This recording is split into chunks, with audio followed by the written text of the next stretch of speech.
It looked like somebody was bent over and had their head in the window of the deer blind.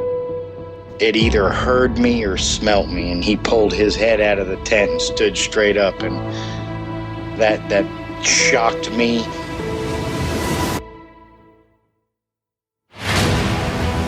They don't make people that big. The way it moved, almost as if it was gliding across the beach. I've never seen anything move like that in my life.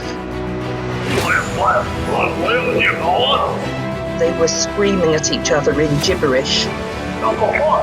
It sounded like a language, and they were chuntering away back and forwards, back and forwards, back and forwards.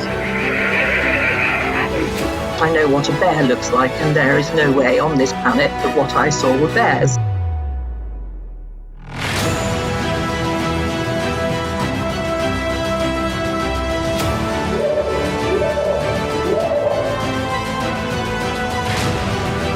911, what are you reporting?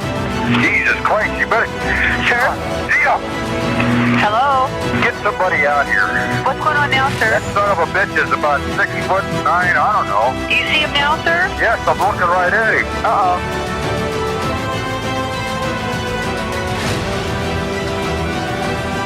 This is Susie from Southern California. You are listening to my favorite show, Sasquatch Chronicles.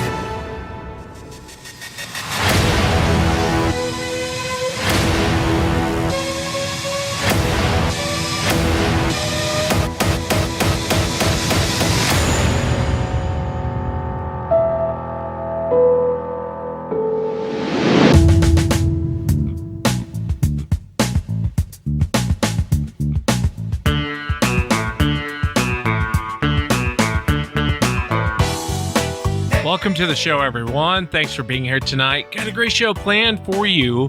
We're going to be chatting with Justin, and Justin comes to us from Northern California, and he actually had a sighting when he was out hunting.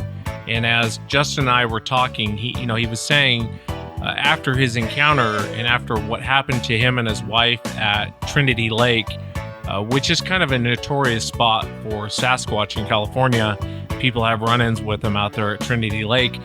Scary night that they had, but Justin was saying, as I look back at all those years I was hunting and I was out in the woods, I've seen the tree structures. I've seen, bizarre things that I didn't know what they were, so I just walked past them. And now kind of looking back, I kind of wonder, God, is that what that was? So we'll be going into his encounter tonight and some of the weird things that have happened to him. I'll be playing some sounds tonight for you. If you've had an encounter and you'd like to be on the show, shoot me an email. My email address is wes@sasquatchchronicles.com. Let's jump into it tonight. I want to welcome Justin to the show. Justin, thanks for coming on. Thanks for having me, Wes. It's an honor. No, the honor is mine having you on, Justin. Thank you again. There's a couple incidences that we'll go over tonight, but I kind of want to start with the hunting incident that happened with you and your friend. How long ago did this take place? Oh, this was probably late, like 99 or maybe 2000. It was quite a while ago. It was probably about 2000, I would say. I hear you. Before we get into the encounter, I know you've been an outdoorsman your whole life. You've been a hunter all your life, and even now you live out in the middle of nowhere. I'm kind of curious, what were your thoughts on Bigfoot, Sasquatch prior to your encounter?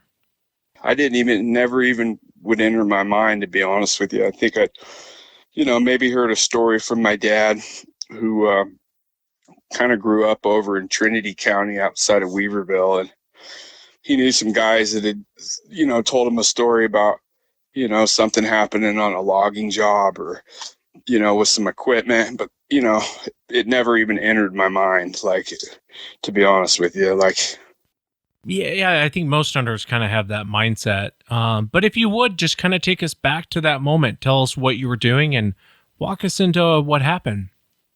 It was opener of deer season, and we were way up high, above the tree line at the very top of this mountain. It would be one of the tallest mountains in my county. And we were you could see probably about a mile away, and it's, extremely steep country, like probably, it is vertical in some places. And we were just sitting up there, and it was daylight. It was just, breaking into daylight to where you could see. And we always see a lot of bears in this area. And they're nothing. You just get sick of seeing them. And we were looking down this draw, and we were thinking it was probably, 700 yards or so.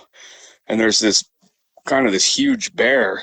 It was giant, you could tell, but it was just really weird looking because it was slender. It was like, and I kept telling my buddy, I'm like, look at that bear. I'm like, it looks like Gumby or something. I said, it must be a male bear, because they're more lengthy and longer and skinnier than a female bear. And we were watching it for, I don't know, quite a few minutes, but we're also trying to look for deer at the same time. I was debating on shooting at this bear. I thought it was, 700 or 800 yards.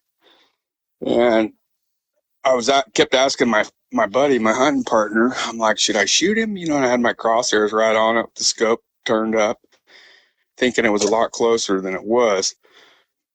But I didn't want to spook, fire a shot at a stinky old bear and spook all the deer that were there to hunt. It was the opening day of deer season. And so we watched this thing, and it went down and it crossed this draw, and we were at the top of the draw, above it.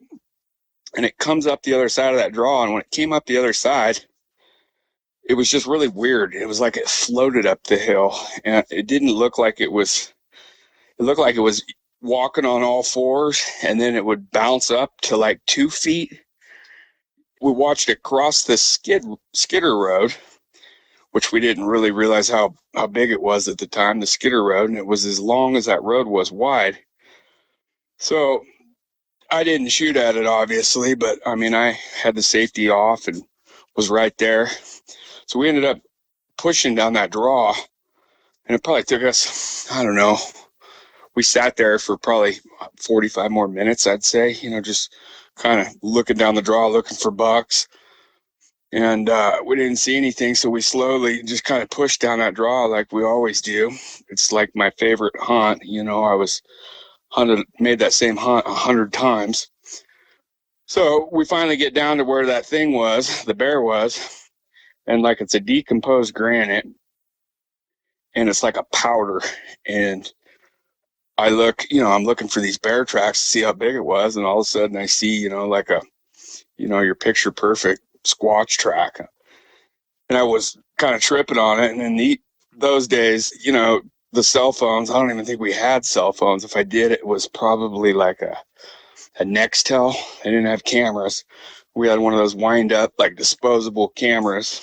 I took a good picture of it. It was my buddy's little disposable camera, and he had it developed, lost it a couple years, after he had the picture. And we were kind of tripping on it because you could see, the dermal ridges in its footprint. It was a perfect footprint. But so we walked down to the very bottom of the draw and come up the other side and get to the skidder road. And it was an old skidder road. It was probably like 10 years old, but I don't know. The road was probably at least 10 foot wide, and it was, when it crossed that, it was at least as wide, as long as that road was wide.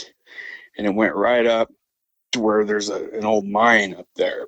And, yeah, I didn't really, I kind of tripped on it for a couple days, and was a believer after that, but it wasn't, something I thought about often. We kind of tripped out for a couple days, and that was about it, and I didn't really, talk to too many people about it. I told the guys that were in our hunting camp that weekend, and they kind of laughed at us or whatever, but, I still didn't even really totally believe in it, to be honest with you. I was kind of tripping out, just none of it really added up, but, Bigfoot